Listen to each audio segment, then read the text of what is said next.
Hey, Joe here. So maybe you're a bit confused about what you're supposed to do for maintenance on your vehicle.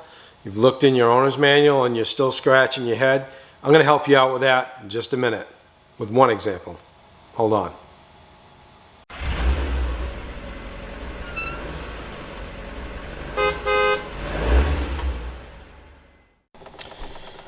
So one of my customers was nice enough to leave this manual open for me and on their seat before I brought their vehicle in, and they're kind of confused as to what they should be doing on their car.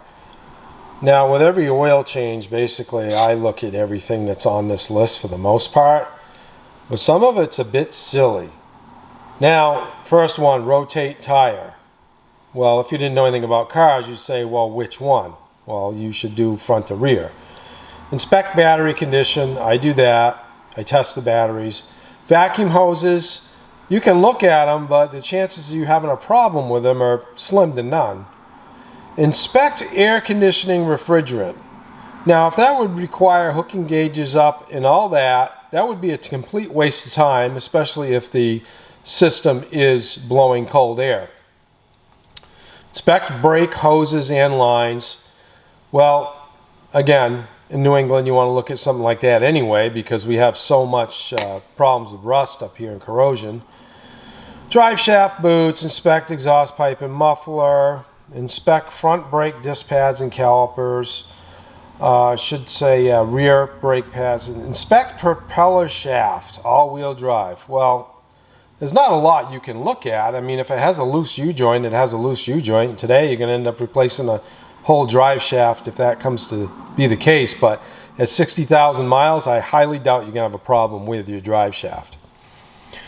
Steering gearbox, linkage boots, upper arm ball joint, inspect mounting bolts.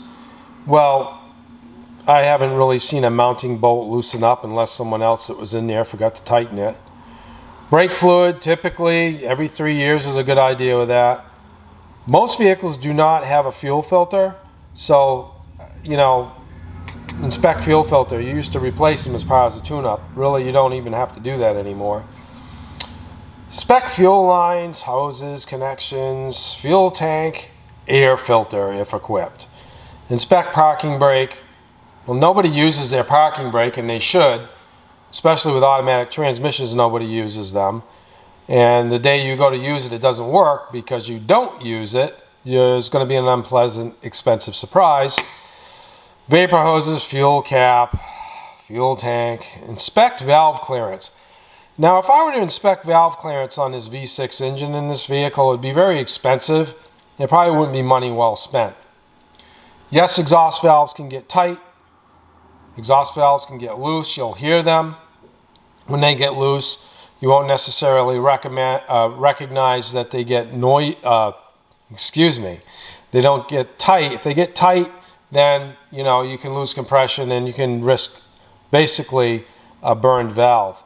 But this continues on over here to say replace air cleaner filter. Well, I don't replace it unless it needs it. I check all that stuff. Add fuel additive. That's a good idea today with people, the ethanol and fuel. But a lot of today's cars, the maintenance as far as tune-ups go and all that, you really need to be proactive. It's got to be tailored to the way you drive the car. I'm not a big fan of flushing out this and flushing out that. It's just important to keep the fluid clean before you have to get to that situation. If you flush transmission fluid out of a transmission that's never been changed, there's a chance that it might not move, especially if it's got over 100,000 miles. So you got to keep up on that. Anyway, until next time, like and subscribe. Take a look at your owner's manual. See what it recommends is under severe conditions if you live in those conditions. And don't spend your money foolishly. Just only do what your car really needs. And that'll help out a lot. Until next time, see ya.